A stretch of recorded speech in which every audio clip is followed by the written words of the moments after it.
Welcome, everybody, to the very first podcast on the Infer Studio channels. I am joined today with my good friend Isaac. Hello. And today we're going to kick off our first review of the newest movie, The Suicide Squad. Yes. And this one was a doozy. It had a lot of very good qualities to the movie, as well as some flaws, and we're going to sit down and we're actually going to talk about those today and kind of give our opinions. And this is going to be a spoilers review and discussion. So it says in the title, it says in the description, and I'm giving you a fair warning right now. I might even put a little thing on the screen. There will be spoilers. If you have not seen the movie, go see it first, or if you don't care, continue listening. You can pause this podcast, put it in your to-watch list, whatever you want to do, and then come back and revisit it. If you don't want to be spoiled at this time, not the podcast for you. So, firstly, we're going to introduce ourselves, since this is the very first podcast. Some of you may not know what the Infer Studios is. My name is Dom. I run the channel Dom Does Reviews. I do reviews pretty frequently with this gentleman sitting next to me that is on the podcast, and we love talking about movies. He's going to be starting his very first channel pretty soon, and he'll be doing his own thing on his channel. I'll be doing my thing on my channel, and we'll collab for some videos, but basically Infer is a shared dream of ours. It started a few years ago as a gaming channel, and we did like Minecraft YouTube videos. That didn't really pan out. A lot of us got busy, it didn't work out, so we ended up deciding, we actually went through a null where the Infer didn't really mean anything for a while after the group kind of fell apart.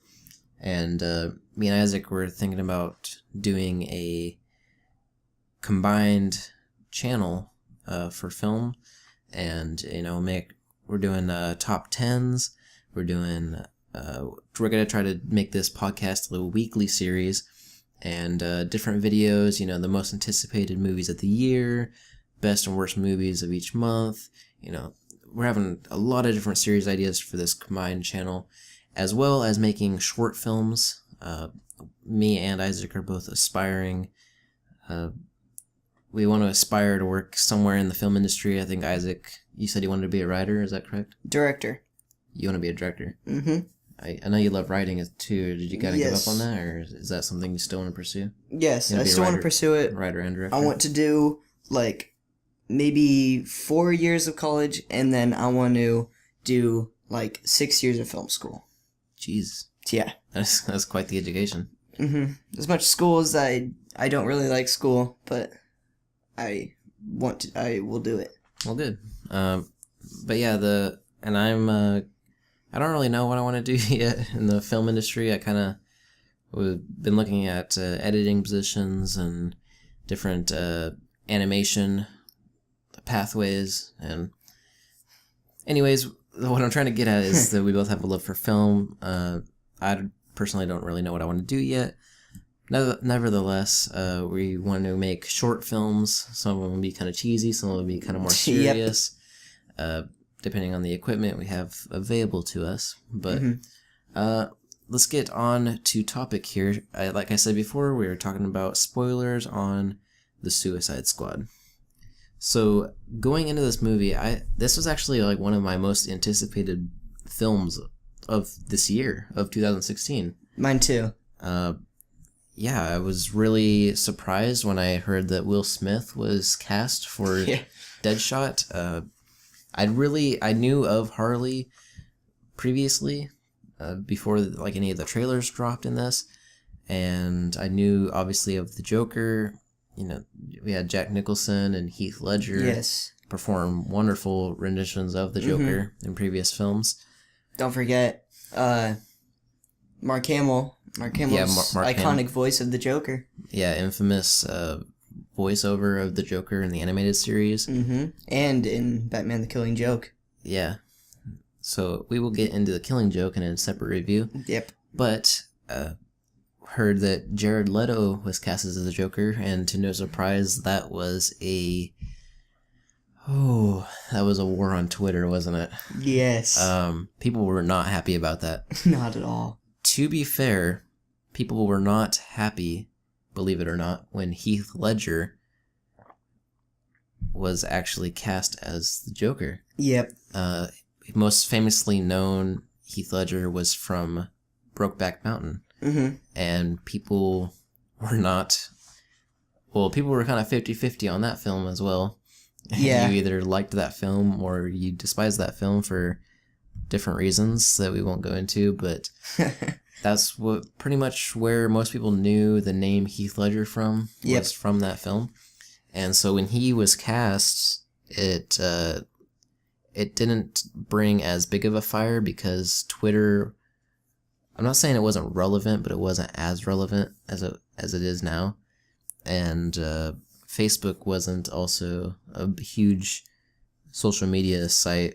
It was a social media site, but it wasn't as huge for, film punditry and the complaint section that a lot of studios get nowadays. It wasn't really that much social media back in 2008. Yeah, it was just kind of the cusp of it. I think we were still using MySpace back then. Yeah. that was when I was in like 8th grade. So I'm pretty sure I had a hot MySpace page at the time. And what was it? The top 8, top 5, something? Yeah. In the top 5 or top 4, I don't even remember what it was. But moving on, Jared Leto was announced to be cast as the Joker. And it started a virtual keyboard war on Twitter, and it did not, for obvious reasons, people were worried either he would be too much of a copy of Heath Ledger and the past Jokers, or they're scared that he would veer too far from the path of what the Joker was in their ideology. People have to complain about everything nowadays. We'll go on a different rant about that on another podcast. This is the first one. What did you think about Jared Leto when they first announced him? What did you think? What thoughts were going through your head when you were thinking of, oh, he's going to be the Joker? Well, that's an interesting question. I'm not familiar, actually, even now to this day.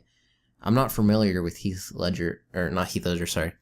With Jared Leto as an actor. Like, I don't know any of his past roles, honestly. He was in Fight Club. He was? Yeah, he was the blonde guy who got his face punched in by Edward Norton. Oh, but he wasn't in much of it. No, not at all. Okay, see, I didn't even recognize the name from that. So I was kind of going into, when they first announced it and the trailer started dropping for this film, I was kind of new. I had seen Fight Club, but I didn't recognize him from that. Yeah. So I was kind of going into it at a blank slate. Very similar to what's happening with Aaron Aldenreich right now for the Han Solo and the Star Wars position, Mm-hmm. Or the Star Wars movie. Yeah. A lot of similar things are happening. Again, we'll go into that later. Yeah, I gotta say, I was super excited for this film, and can we both agree that it did have its problems? Yes, it did have its problems, but I think that I liked it a little more than you. Yeah, you came out very, very pleased. Mm-hmm. Mainly because you are infatuated with the character of the Joker. I love the Joker. And rightfully so. He is an Yeah. amazing, Mm-hmm. he is an amazing, amazing, iconic villain. Just the character development that he's had over the years, it's just, like, amazing. The person who created that character is brilliant. Yeah, I'm not actually sure who the creator of the Joker was off the top of my head. That's something I'd have to look up. Yeah. I'm not really familiar. I'm pretty new to comics, so yeah, that kind of explains why I wouldn't know off the top of my head.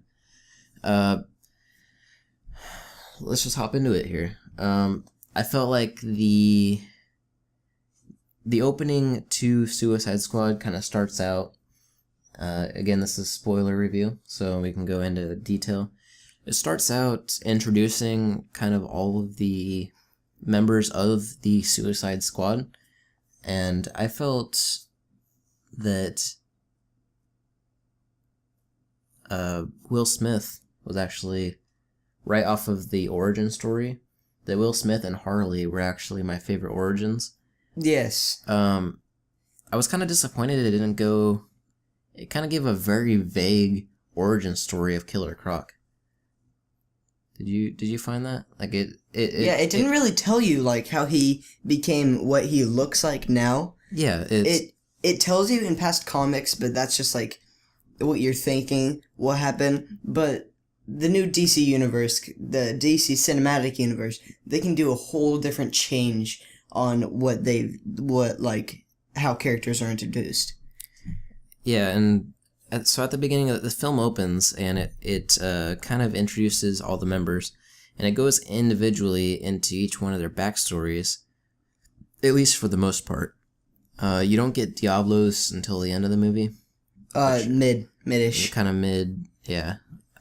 And we'll get to that dynamic later, which I thought Diablo's past was super, super dark. Yeah. That was some crazy stuff that he had to go through. We'll talk about that. It kind of showed a flashback of Will Smith, rightfully so. He's kind of the leader of the Suicide Squad, even unofficially. Yeah. He kind of rallies everybody up and kind of takes charge. Leader of the bad guys, at least. Yeah. The one good guy is Nick Flag, who is basically the team leader. I don't even know if I'd consider him a good guy.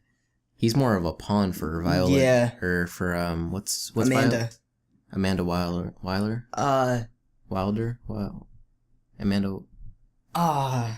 if you're getting your name right now. Yeah, Google that. Yeah. But Nick is like more of a pawn for Viola Davis's character, and she is pure evil. Like there is obviously, you guys are listening to this, the main villain of this is Enchantress.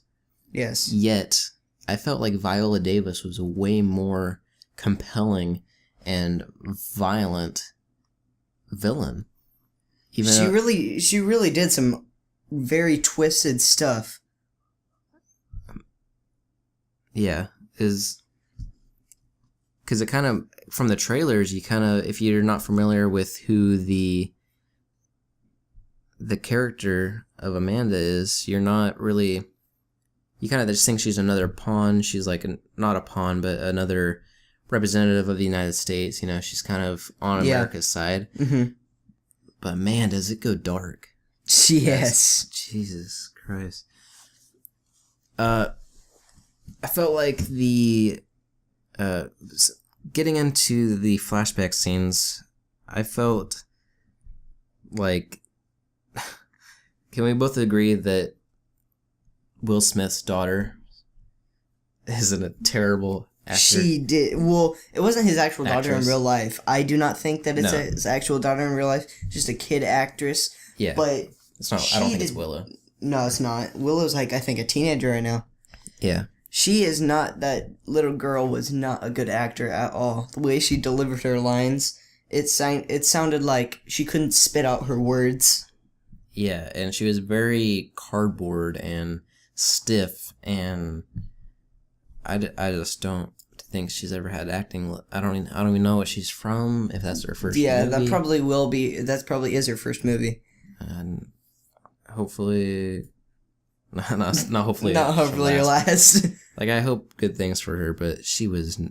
I'm sorry if by some reason you ever listen to this podcast, I hope that your career is successful, but honestly, you were not good in this movie. No. And, rightfully so, a lot of kid actors have struggles when they reprise roles so early.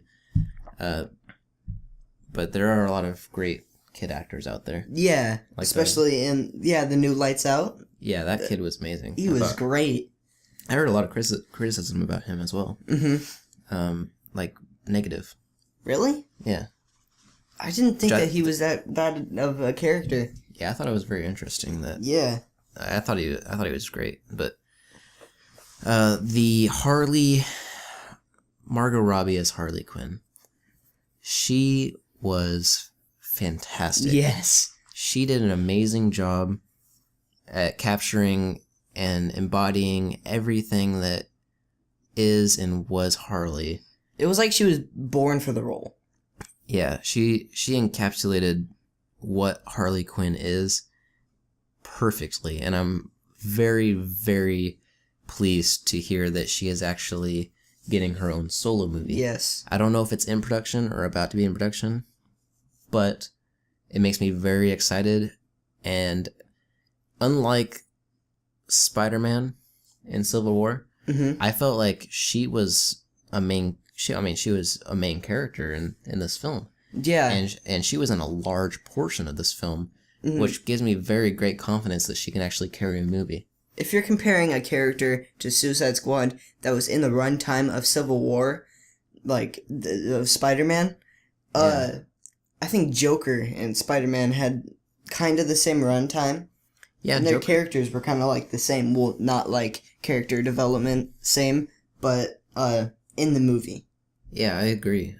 He was very peppered in, and I'm kind of happy about that, but I'm also kind of disappointed because the Joker is one of the main dividing lines with people on this film.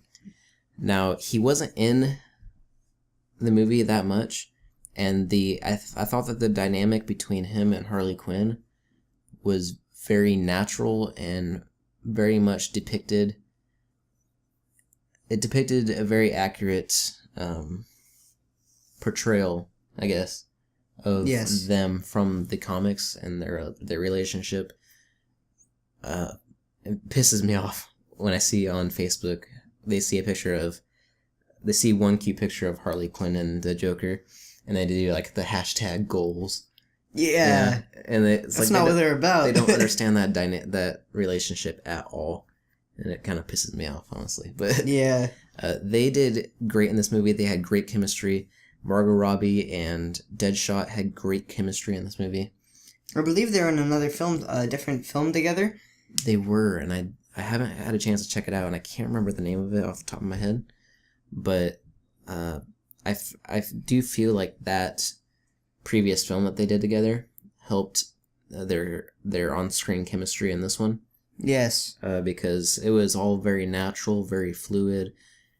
I bought the Joker, Deadshot, and Harley Quinn as their characters. The biggest problem I had was I thought Will Smith,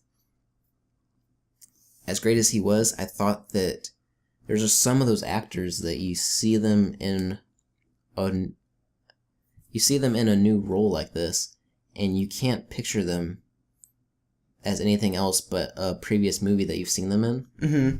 Now, I am a big fan of the movie Hitch.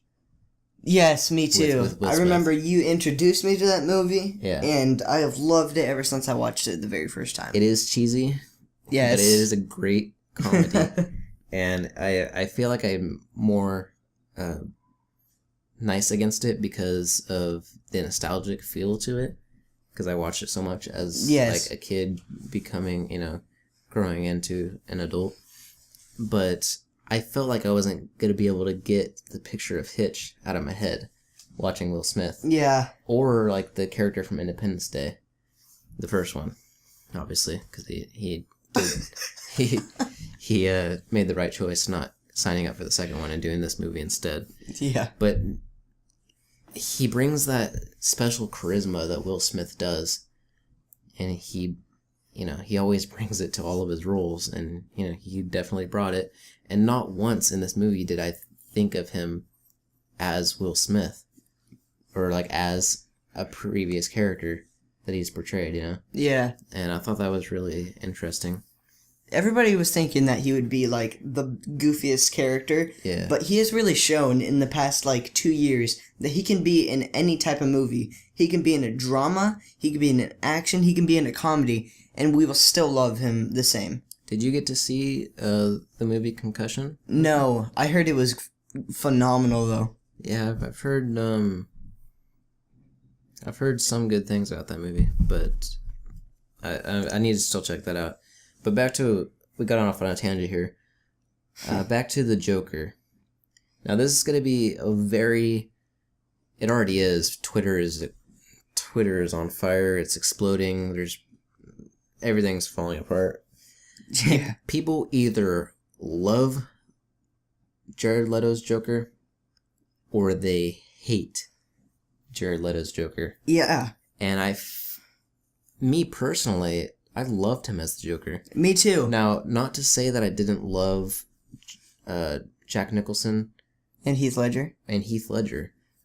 They did phenomenal, and it's very, very hard to compare anybody to Heath Ledger. Mm-hmm. That is a lot of people's definitive Joker.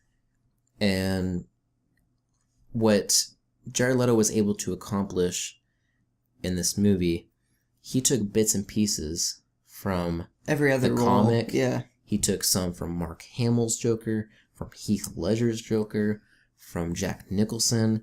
He took some motivation from Scarface. Yeah. In this movie, the Joker is basically a mob boss. Yes. And I kind of loved that about him. yeah, and that pissed a lot of people off. I know. I mean, I'd like to say understandably so. I personally enjoyed him. I can see where their criticism lies. But I found very much so that I enjoyed him, and his chemistry with Margot Robbie as Harley Quinn was phenomenal. Ben Affleck shows up in this film Yes. a couple times, and very short cameo, just showing off Batman for the Justice League. Yeah. He's if you guys, yeah, he's in there very shortly, as well as the Flash.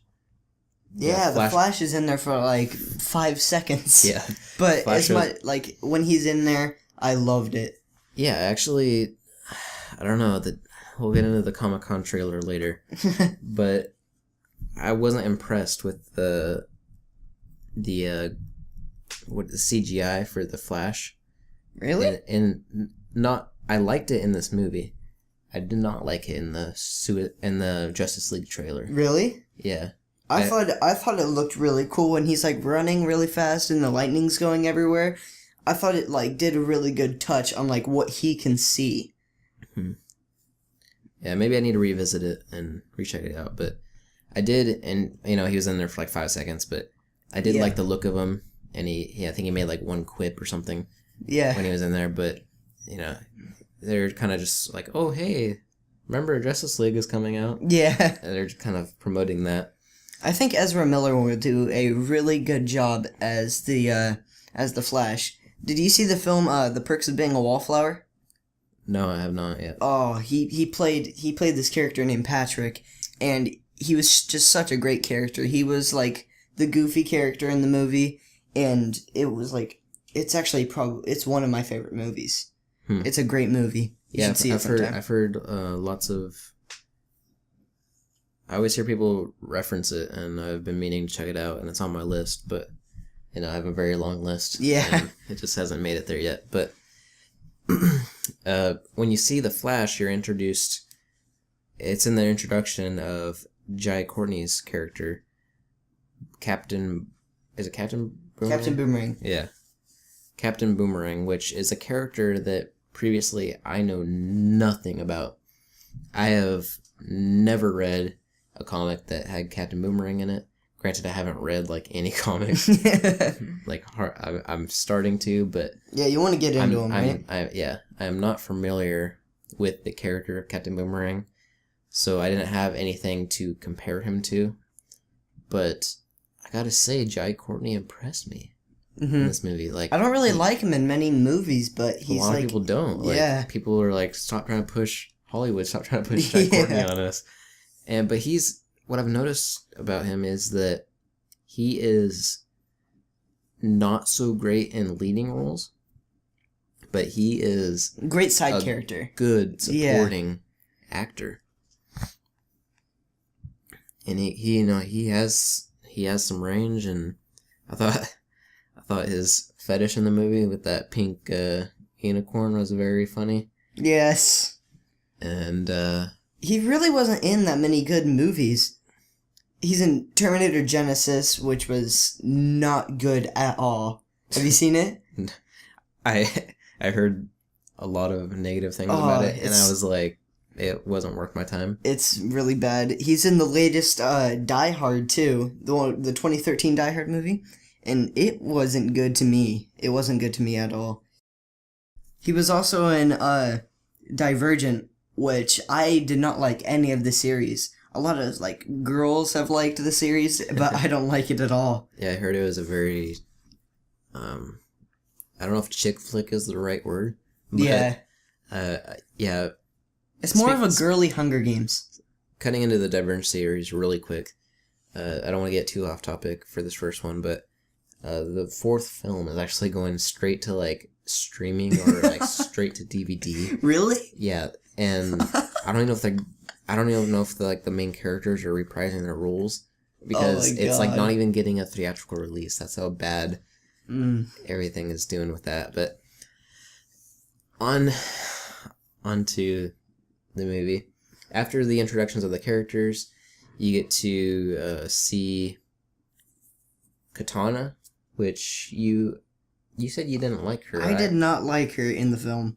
See, I didn't really have an opinion. She didn't do much. She was there and she looked kind of cool, but it kind of gave you somewhat of a backstory on her, but just a little. She didn't do anything. She killed some mobs, and I guess her sword at the end with the whole enchantress thing was she hardly used her sword. Yeah. But other than that, she really was there for just looks for the most part. She was she was a side character, but she was the side character that's on the side.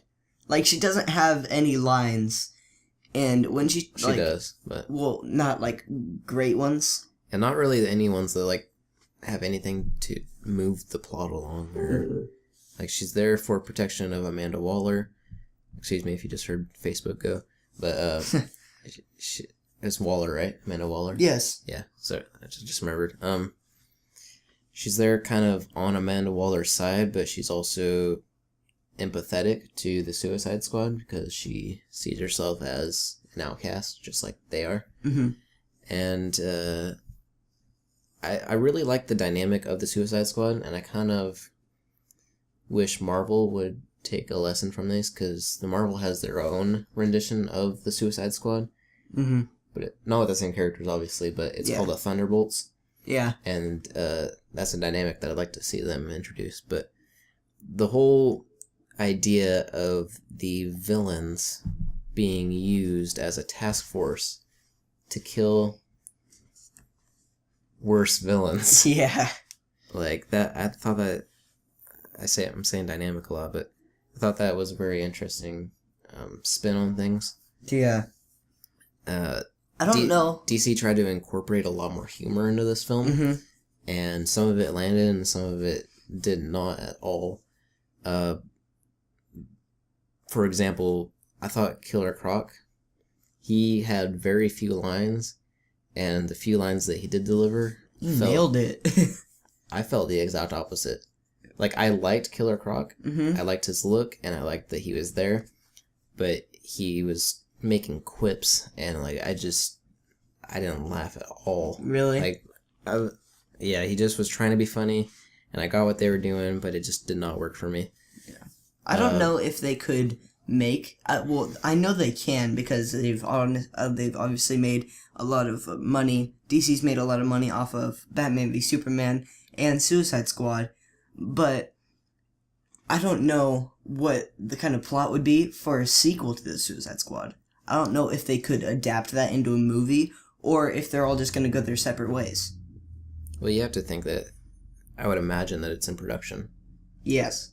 Not in production, not recording right now, but talking about it, you had to writing think, the script. You had to think that they've thought about it, and that they've had conversations, because Suicide Squad has already broke the Thursday record for this movie. If you guys aren't familiar, usually films that are big like this, they open actually.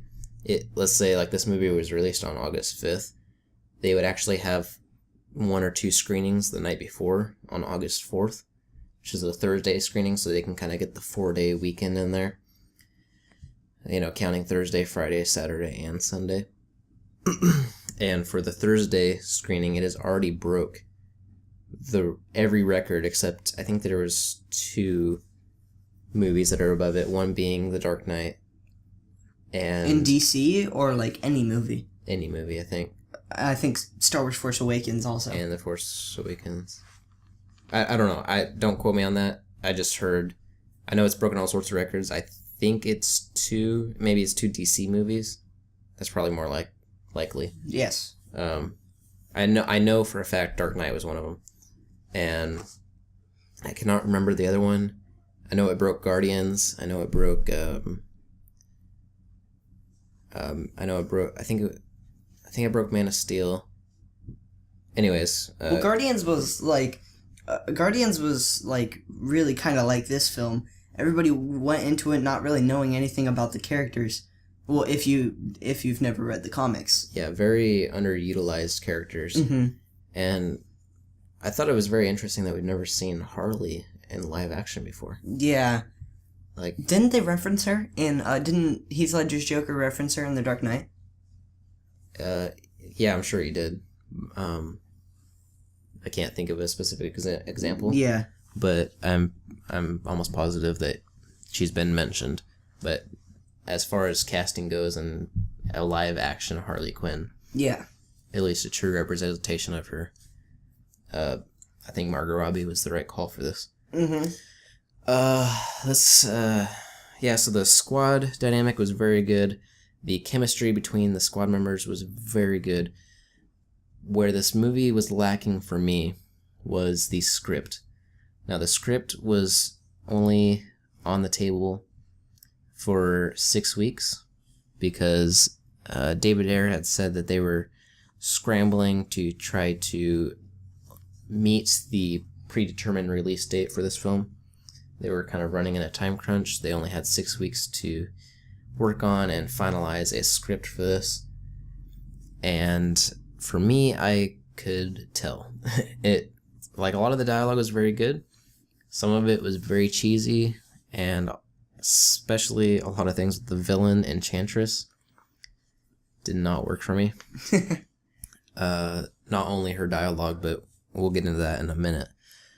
Just a lot of, I don't know, just a lot of this dialogue that the people were saying just didn't stick, like, for me. Like, there was a lot of good jokes, and there was a lot of good lines, like Harley referencing different things that have happened to her in the past with her and Batman and Joker. There was a lot of good story elements there. Just the way that they were executed just didn't work as a whole. Let's get into the the second issue that I had with this movie, which is the layout of the plot, or the narrative, I guess. A lot of characters didn't have really good character motivations that didn't make a lot of sense what they were doing at certain times, considering what had just happened to them. Like, one point, Captain Boomerang, he's in the bar, he hears that they're not being tracked anymore, he walks away. He's in the next scene. Yeah, how he just, like, pops out of an alley, and he's like, oh yeah, I'm walking with you guys. Doesn't explain that, like, even at all. That would have been really funny if, right when he just got up and left, that would have been, like, the end of his character. Yeah. Like, he wouldn't be in the film anymore, and that would have been awesome. I'm very glad that they killed Slipknot at the beginning.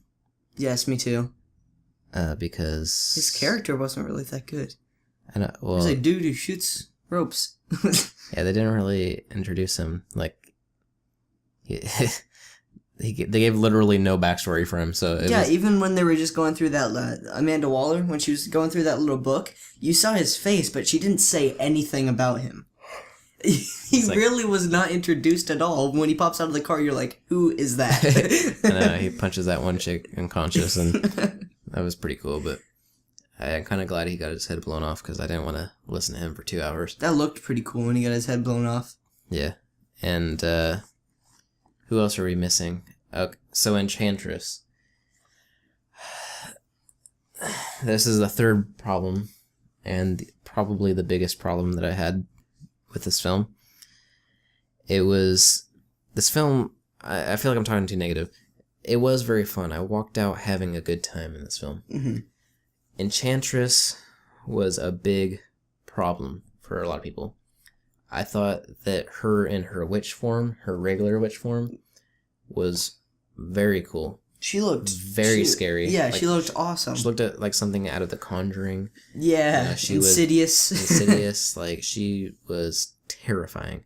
She looked like the creature in Lights Out, actually. Yeah, like almost, yeah. Diana, yeah. Like a lit up, like, that, like, mixed with the witch. Mixed, you know, she was obviously a witch, but... Yeah.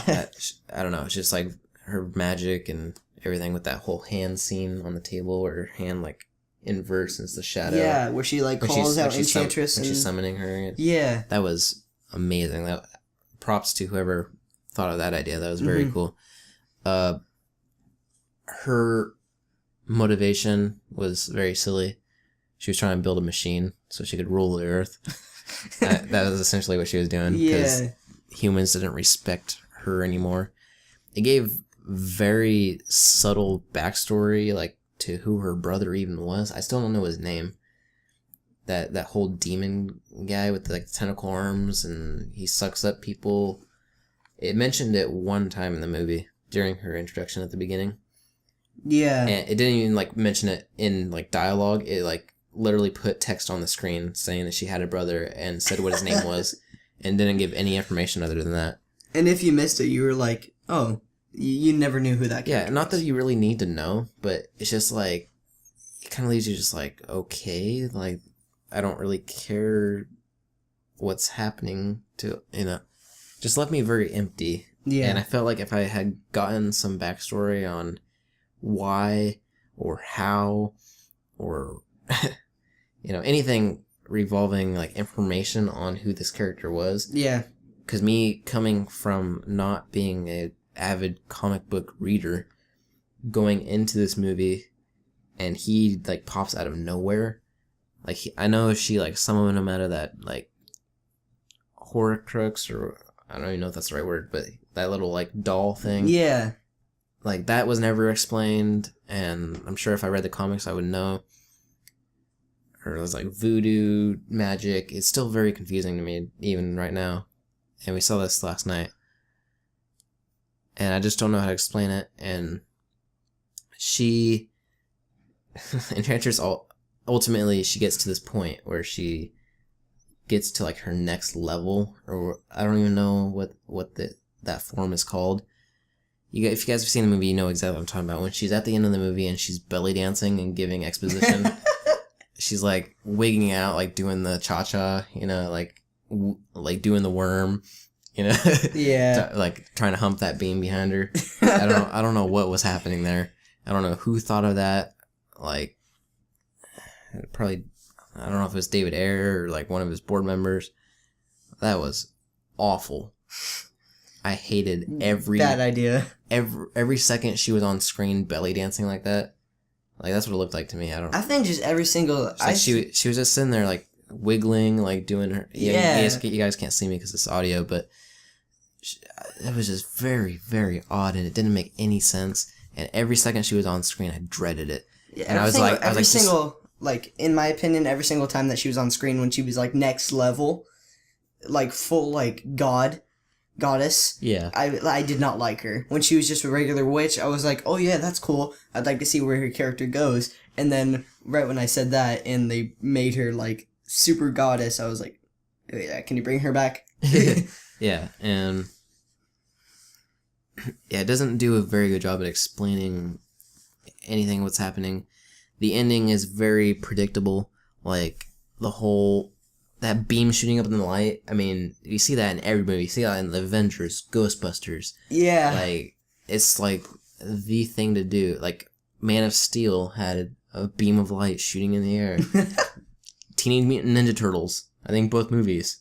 Like, they have, it's like the the cliche to like the world ending devastation, and it's getting so old. And like, it's just like writers need to become more like, original. yeah, you see that beam shoot up in the air and you're just like, come on. We've seen this. We saw this a year ago in the Avengers. Not again. And yeah, it was just like, that really pissed me off. All in all, I did have fun with this movie. I really liked how in the end, how Jared Leto, the Joker comes back after everybody thought that he died. Nobody thought that he died. I did. I'm a very gullible person. I thought you are very gullible if you thought that they killed off the I thought Joker. that they killed him off. No. And he comes back in the end, and I was so happy. He didn't seriously think that he died. A part of me thought that like a little part of me was like, oh, dude, they killed him. It would have been really ballsy if they killed him. It would have been really ballsy, but people would have lost their shit. Even the people that didn't like, you just introduced him, 5 minutes of him being on screen, and you kill him. even if from a person that didn't like the Joker, if you had done that, they probably would have been like, good riddance, but like, you're not allowing, like we said, the Joker was a very small wild card in this film. He was in like 12 minutes of the movie. Yeah, and the scenes that I saw, I personally liked, but it wasn't a big enough example to be absolutely certain that he can carry a standalone movie. You know, granted, he's probably going to be in the Batman prequels, or whatever we're calling them, the origin story. Or the movie could have been all about Joker. With Batfleck, you know? Yeah, the movie could have been all about Joker, but it just wasn't their movie to do that. Yeah, exactly. They were trying to establish who the Suicide Squad was. Mm-hmm. There's obviously other members that eventually team up. Like, I read this thing, and I can't remember where, they were going to add King Shark into this movie. Who's that? It's another character. I don't really know a lot about him, but I've seen pictures of him. He basically looks like a person. He like walks like a person, but he basically has torso. He looks like Killer Croc except a shark, pretty much. But his whole upper body is like, he has like a fin. He's like King Shark. His name's King Shark, I think.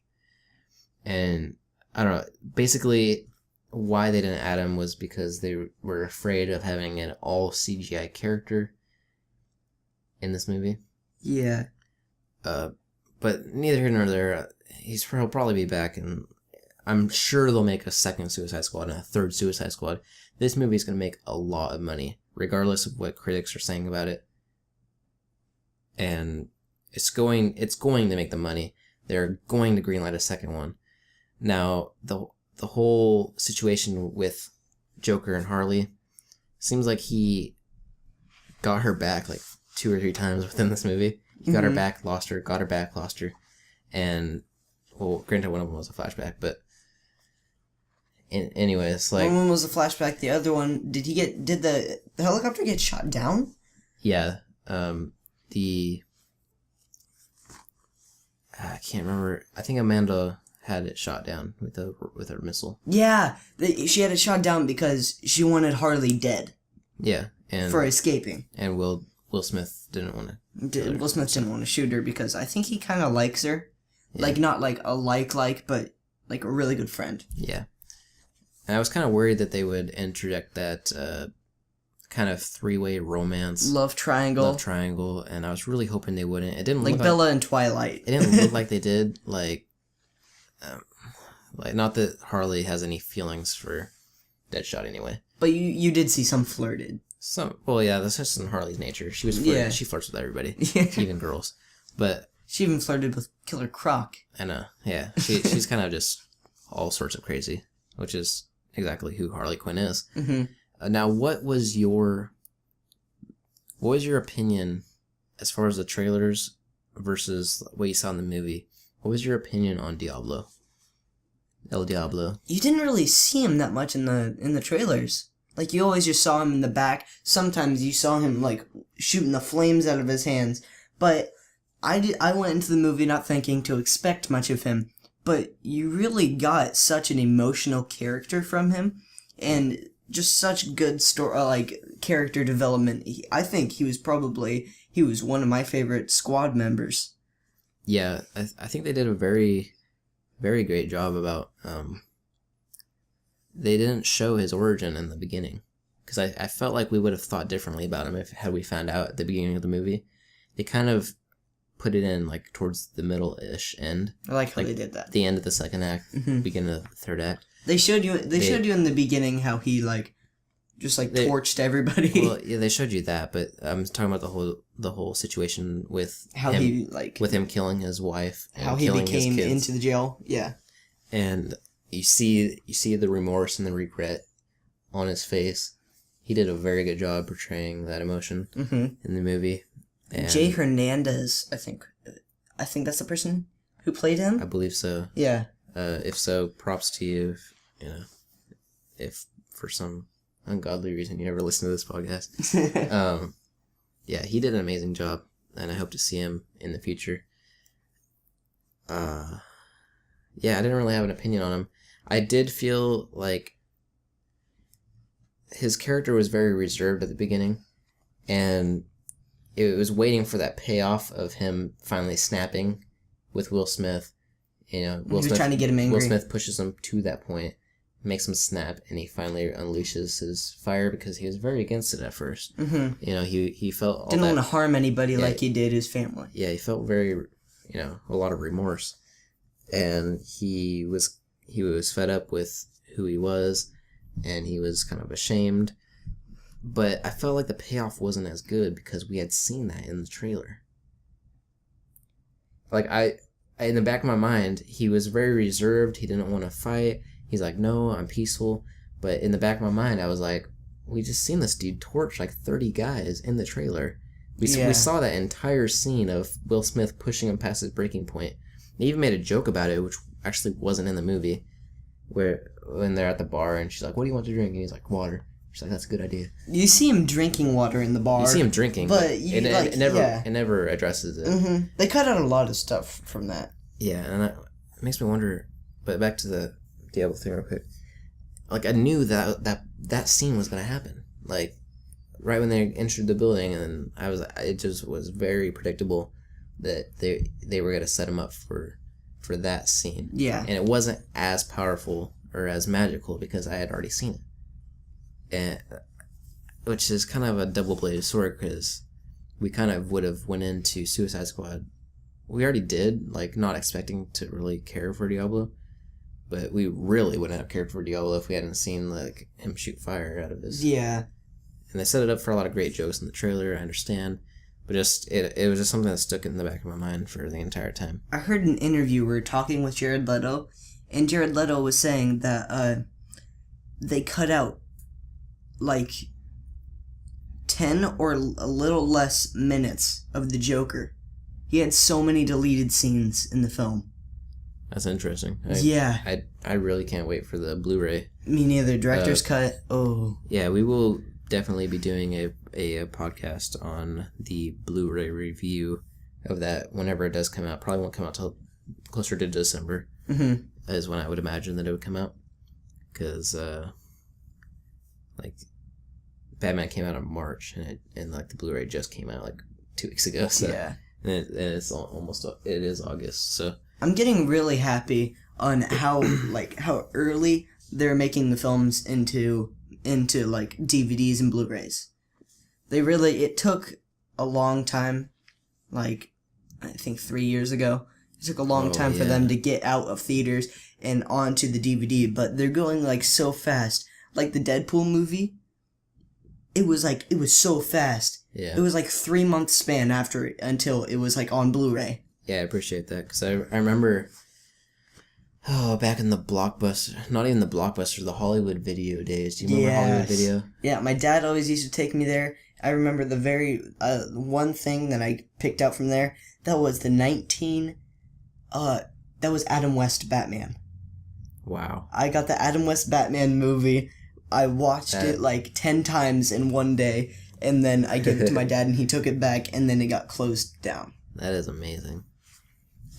Yeah, I have very fond memories of those days back when they used to rent video games, and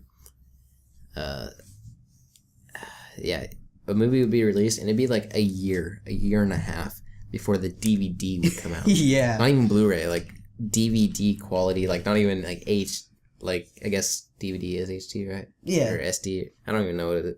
But it's like, it was so crazy how far technology's come in just the past few years. But Blu-ray didn't really make such a huge impact until like 2 years ago.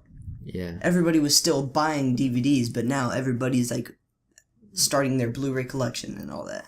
Yeah, which is really interesting because now, even further than that, 4K was introduced. Mm-hmm. And now people, super collectors, like not me yet, but which the 4Ks are like $30-$40 for like a movie. They're really expensive. Jeez. And Blu-rays are still like $20-$30 per I think case, depending on the movie. And Batman vs Superman director's cut that like I bought. $30, yeah. Yeah, it was like I think like $28. Mm-hmm.